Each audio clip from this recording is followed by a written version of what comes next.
Voltaire, Zadig. Ou La destinée, Histoire orientale, 1747. Approbation. Je sous-signais, qui me suis fait passer pour savant, et même pour homme d'esprit, et lu ce manuscrit que j'ai trouvé, malgré moi, curieux, amusant, moral, philosophique, digne de plaire à ceux mêmes qui haïssent les romans. Ainsi je l'ai décrié, et j'ai assuré monsieur le cadi Lesquier que c'est un ouvrage détestable.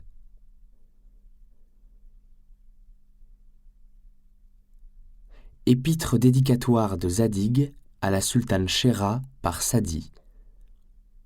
Le 10 du mois de Shewwal, l'an 837 de l'Hégire. Charme des prunelles, tourment des cœurs, lumière de l'esprit, je ne baise point la poussière de vos pieds parce que vous ne marchez guère, ou que vous marchez sur des tapis d'Iran ou sur des roses. Je vous offre la traduction d'un livre d'un ancien sage qui, ayant le bonheur de n'avoir rien à faire, eut celui de s'amuser à écrire l'histoire de Zadig, ouvrage qui dit plus qu'il ne semble dire. Je vous prie de le lire et d'en juger, car, quoique vous soyez dans le printemps de votre vie, quoique tous les plaisirs vous cherchent, quoique vous soyez belle et que vos talents ajoutent à votre beauté, quoiqu'on vous loue du soir au matin et que par toutes ces raisons vous soyez en droit de n'avoir pas le sens commun, cependant vous avez l'esprit très sage et le goût très fin, et je vous ai entendu raisonner mieux que de vieux derviches à longue barbe et à bonnet pointu.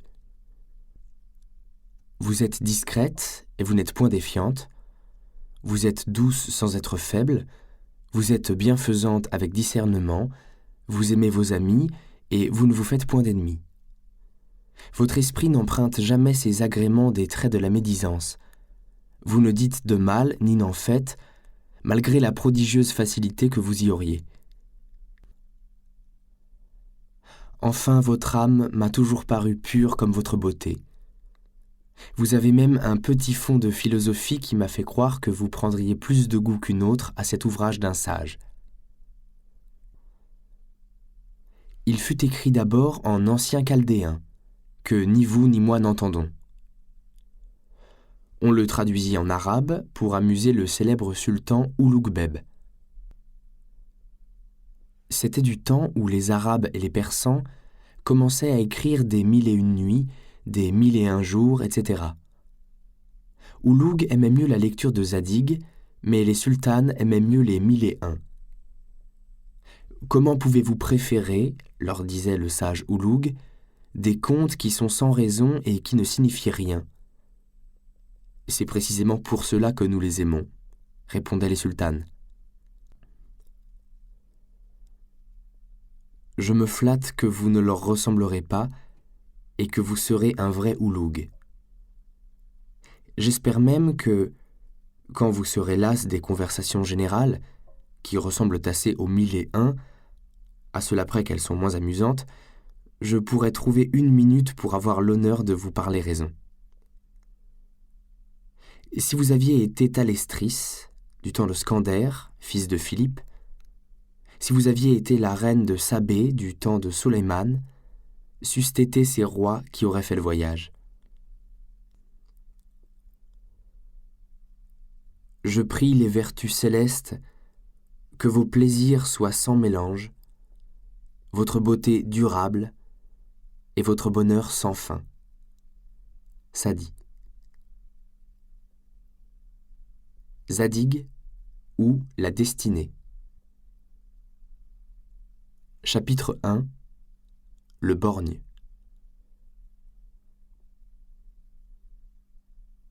Du temps du roi Moabar, il y avait à Babylone un jeune homme nommé Zadig, né avec un beau naturel, fortifié par l'éducation. Quoique riche et jeune, il savait modérer ses passions. Il n'affectait rien, il ne voulait point toujours avoir raison et savait respecter la faiblesse des hommes.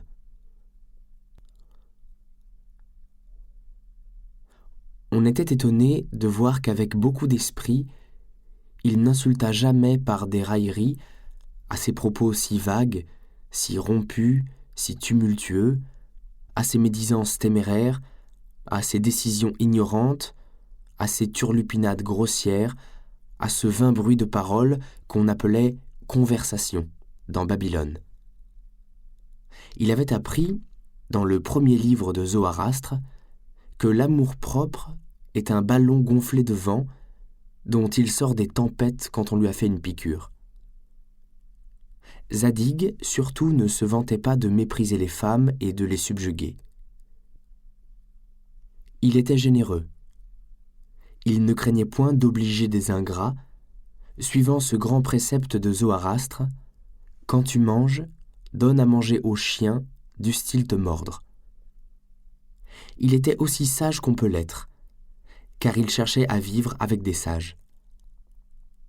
Instruit dans les sciences des anciens Chaldéens, il n'ignorait pas les principes physiques de la nature, tels qu'on les connaissait alors, et savait de la métaphysique ce qu'on en a su dans tous les âges, c'est-à-dire fort peu de choses. Il était fermement persuadé que l'année était de 365 jours et un quart, malgré la nouvelle philosophie de son temps, et que le soleil était au centre du monde. Et quand les principaux mages lui disaient, avec une hauteur insultante, qu'il était de mauvais sentiments, et que c'était être ennemi de l'État que de croire que le soleil tournait sur lui-même et que l'année avait 12 mois, il se taisait sans colère et sans dédain. Zadig, avec de grandes richesses, et par conséquent avec des amis, ayant de la santé, une figure aimable, un esprit juste et modéré, un cœur sincère et noble, crut qu'il pouvait être heureux. Il devait se marier à Zémire, que sa beauté, sa naissance et sa fortune rendaient le premier parti de Babylone. Il avait pour elle un attachement solide et vertueux, et Zémire l'aimait avec passion. Il touchait au moment fortuné qui allait les unir, lorsque, se promenant ensemble vers une porte de Babylone, sous les palmiers qui ornaient le rivage de l'Euphrate, ils virent venir à eux des hommes armés de sabres et de flèches. C'étaient les satellites du jeune Orcane, neveu d'un ministre, à qui les courtisans de son oncle avaient fait accroire que tout lui était permis. Il n'avait aucune des grâces ni des vertus de Zadig, mais, croyant valoir beaucoup mieux, il était désespéré de n'être pas préféré. Cette jalousie, qui ne venait que de sa vanité, lui fit penser qu'il aimait éperdument Zémire. Il voulait l'enlever. Les ravisseurs la saisirent, et, dans les emportements de leur violence, ils la blessèrent, et firent couler le sang d'une personne dont la vue aurait attendri les tigres du mont Imaüs. Elle perçait le ciel de ses plaintes. Elle s'écriait « Mon cher époux, on m'arrache à ce que j'adore !» Elle n'était point occupée de son danger, elle ne pensait qu'à son cher Zadig. Celui-ci, dans le même temps, la défendait avec toute la force que donnent la valeur et l'amour. Aidé seulement de 2 esclaves, il mit les ravisseurs en fuite et ramena chez elle Zémire, évanouie et sanglante, qui, en ouvrant les yeux, vit son libérateur. Elle lui dit « Ô Zadig, je vous aimais comme mon époux, je vous aime comme celui à qui je dois l'honneur et la vie. Jamais il n'y eut un cœur plus pénétré que celui de Zémire. Jamais bouche plus ravissante n'exprima des sentiments plus touchants par ces paroles de feu qu'inspire le sentiment du plus grand des bienfaits et le transport le plus tendre de l'amour le plus légitime. Sa blessure était légère, elle guérit bientôt. Zadig était blessé plus dangereusement. Un coup de flèche reçu près de l'œil lui avait fait une plaie profonde. Zémire ne demandait aux dieux que la guérison de son amant. Ses yeux étaient nuit et jour baignés de larmes. Elle attendait le moment où ceux de Zadig pourraient jouir de ses regards. Mais un abcès survenu à l'œil blessé fit tout craindre. On envoya jusqu'à Memphis chercher le grand médecin Hermès qui vint avec un nombreux cortège. Il visita le malade et déclara qu'il perdrait l'œil. Il prédit même le jour et l'heure où ce funeste accident devait arriver. « Si c'eût été l'œil droit, dit-il, je l'aurais guéri, mais les plaies de l'œil gauche sont incurables. » Tout Babylone, en plaignant la destinée de Zadig, admira la profondeur de la science d'Hermès. 2 jours après, l'abcès perça de lui-même, Zadig fut guéri parfaitement.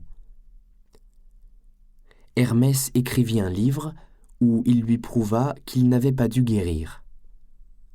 Zadig ne le lut point, mais dès qu'il put sortir, il se prépara à rendre visite à celle qui faisait l'espérance du bonheur de sa vie, et pour qui seul il voulait avoir des yeux. Zémire était à la campagne depuis 3 jours.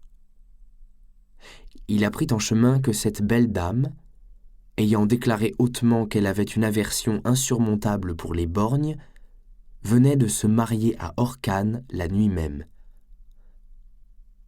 À cette nouvelle, il tomba sans connaissance. Sa douleur le mit au bord du tombeau.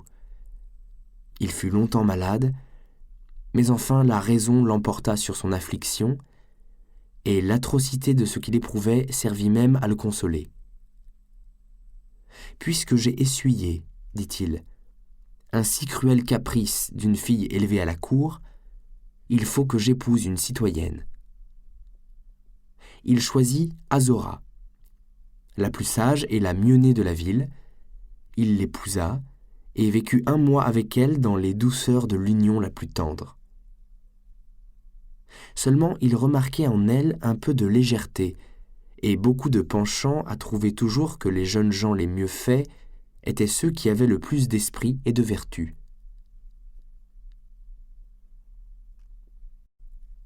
Chapitre 2.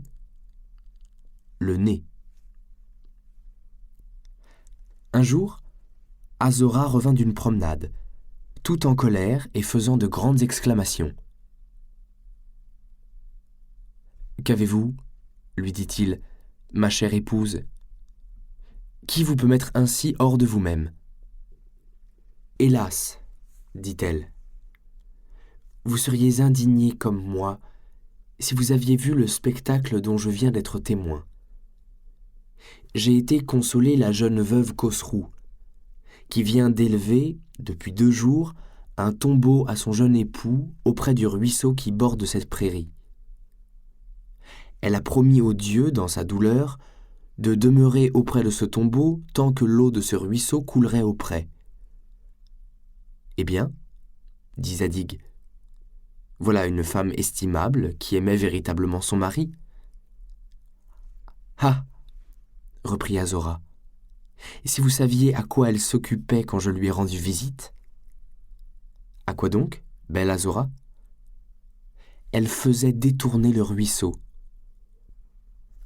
Azora se répandit en des invectives si longues, éclata en reproches si violents contre la jeune veuve, que ce faste de vertu ne plut pas à Zadig. Il avait un ami, nommé Cador, qui était un de ces jeunes gens à qui sa femme trouvait plus de probité et de mérite qu'aux autres.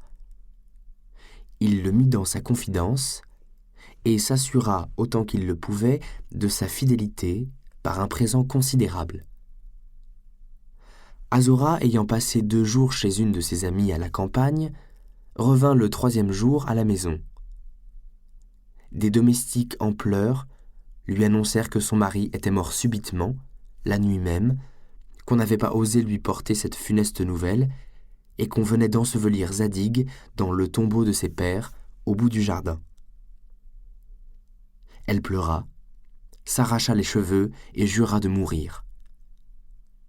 Le soir, Cador lui demanda la permission de lui parler, et ils pleurèrent tous deux. Le lendemain, ils pleurèrent moins et dînèrent ensemble. Cador lui confia que son ami lui avait laissé la plus grande partie de son bien et lui fit entendre qu'il mettrait son bonheur à partager sa fortune avec elle. La dame pleura, se fâcha, s'adoucit. Le souper fut plus long que le dîner. On se parla avec plus de confidence.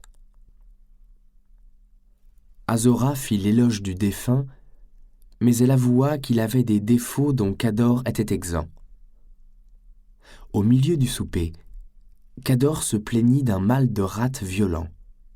La dame, inquiète et empressée, fit apporter toutes les essences dont elle se parfumait, pour essayer s'il n'y en avait pas quelqu'une qui fût bonne pour le mal de rate. Elle regretta beaucoup que le grand Hermès ne fût pas encore à Babylone. Elle daigna même toucher le côté où Cador sentait de si vives douleurs. « Êtes-vous sujet à cette cruelle maladie ?» lui dit-elle avec compassion. « Elle me met quelquefois au bord du tombeau, » lui répondit Cador. « Et il n'y a qu'un seul remède qui puisse me soulager, c'est de m'appliquer sur le côté le nez d'un homme qui soit mort la veille. »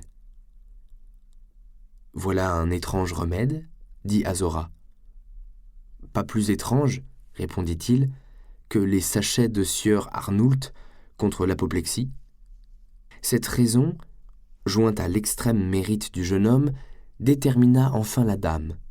« Après tout, dit-elle, quand mon mari passera du monde d'hier dans le monde du lendemain, sur le pont de Tchavinar, l'ange Azraël lui accordera-t-il moins le passage parce que son nez sera un peu moins long dans la seconde vie que dans la première ?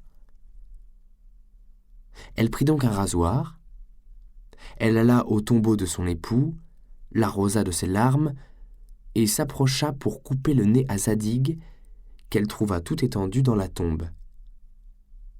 Zadig se relève en tenant son nez d'une main et arrêtant le rasoir de l'autre. « Madame, lui dit-il, ne criez plus tant contre la jeune Cosrou.